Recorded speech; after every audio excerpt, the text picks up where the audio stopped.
It feels like it's been ages since I won Women Rebel for Peace award. Um, Lots of things have happened. On the personal level, I have become a refugee in the UK. I'm still working with the Institute for War and Peace Reporting. However, I'm now the communications manager for the Institute. For the last 3 or 4 years, my main work has been focused on women and feminism. I've launched and founded a feminist campaign that is mainly focusing on the Middle East and North Africa, trying to challenge the stereotyping of gender roles, highlight the extra difficulties that women and LGBT plus people are facing in our region. And I'm also trying to support the survival of the gender-based violence or harassment by at least giving them the platform to share their stories and the safe space to be able to interact with others. This is mainly what has been happening. It was a great pleasure to be the first awardee of the Anita Augspurg. And I'm putting that in my bio. I'm very proud to put her name with my introduction, and I'm really hopeful that at some point I will be able to join and reunion with all the great, brave women who won these awards later on. Thank you. Hello, my name is Gulnara Shahinian, and I am founder of Democracy Today NGO in Armenia. 2 years ago, my country was in the world news, and I came to Germany to share this news and to receive such a prestigious award, Anita Augsburg Award, which gave me so much power and strength, and I'm so proud of it. Armenia was in news not because of conflict, war, political scandal, which usually papers are writing about, but because of unprecedented events that made the entire country united. Nonviolent revolution for our dignity, human rights and democracy. Since then, 2 years have passed, and our aspirations are becoming reality. Concept of governance and content of governance have been changed.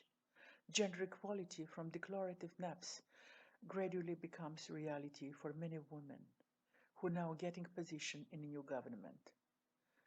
Civil society becomes an active partner in many discussions, and for the first time, Armenia, country which is for 30 years being engaged in a war, cuts military expenditures and changes policies, and raises budget on education, social protection, health and education, putting security of humans, citizens of Armenia, as a high priority, and not heavy militarization. Corona brought up and exacerbated many hidden problems that we had in our societies. Violence against women, which is on increase, children living in abusive families, unprotected elderly, situation of refugees and domestic workers, trapped in undocumented migrants, high levels of unemployment. People need food. They need protection, safety, not weapons. Children need education. While the scientists look for effective antivirus, I think the activists, we have found our antivirus. It is our solidarity and compassion, unity in promoting our principles of peace and democracy. No use of weapons in solving conflict, no more a world governed by some people's interest, but protected by ideas of peace, equality and human rights. Through many years, Democracy Today has been working in sustaining peace and making women's world a wisdom and experience in peace. Today, when my country, against its will, is engaged in military activities, and already many young lives have been lost from both sides, I call upon everyone, let us make our step, not to allow hate and greediness rule over us. Let us unite for peace and freedom, cooperation and understanding, good neighborhood. Let's unite for the world that supports us. Thank you.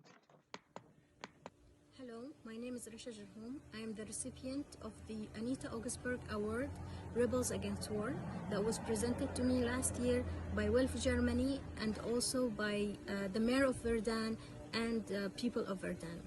I wanted to thank the mayor and the people of Verdun and Wolf Germany for their generosity in supporting my work and my organization. My organization, the Peace Track Initiative, is a young feminist organization that works to localize and feminize the peace process. We have been able to do a lot since last year, and I wanted to share with you some of our achievements. We were able to support the Mothers of Abductees Association. This is an association of 60 mothers inside the country who are working on daily basis to free their abducted sons who are arbitrarily detained by armed groups. They have demonstrated more than 200 times since their establishment, and they have been able to free 940 persons while official UN-led mediation processes failed. We were also able to support 26 women peacemakers and human rights defenders who were detained and abused sexually and tortured, who were released, and they were in need of relocation grant for safety and also psychosocial support, and some of them also required legal support. We were able to provide them with grants to help them with their relocation into safety inside and outside the country.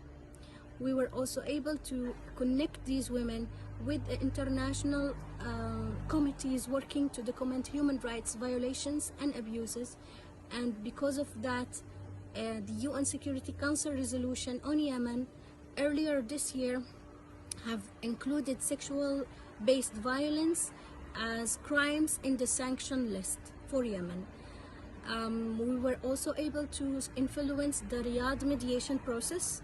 The agreement for the Riyadh was included at least 10 articles that resonated with our recommendations. This was, we were able also to send an independent delegation to participate in the Riyadh mediation process and the ceremony for signing the peace agreement. I am happy to report back to you that although there is a lot of challenges that is facing Yemen, there are women who are working so hard to bring peace, especially now that the situation is getting much worse for Yemen, given that it is witnessing the most worst humanitarian crisis in the world, still devastating by a war that is continuing for 6 years now, and now hit by the pandemic with a system that is collapsing, health system that is not working. These women were the first to call for ceasefire, even before the international and global call by the UN Secretary General. The women in Yemen that we worked with were able to fundraise to support the limited facilities, health facilities, train people in how to respond to the COVID, raise awareness about COVID, and they have done this in very challenging circumstances. How can they tell people to do social distancing when there are more than 3 million people in displacement? How can they tell them not to go to work when they have to earn income and they have to secure their livelihoods and they are suffering from famine? How can they tell them to use water to wash their hands when water is either not there or it is polluted and they cannot use it? So the women have tried their best to help the country, and I just wanted to share again our gratitude and appreciation for the support of the German people. Thank you.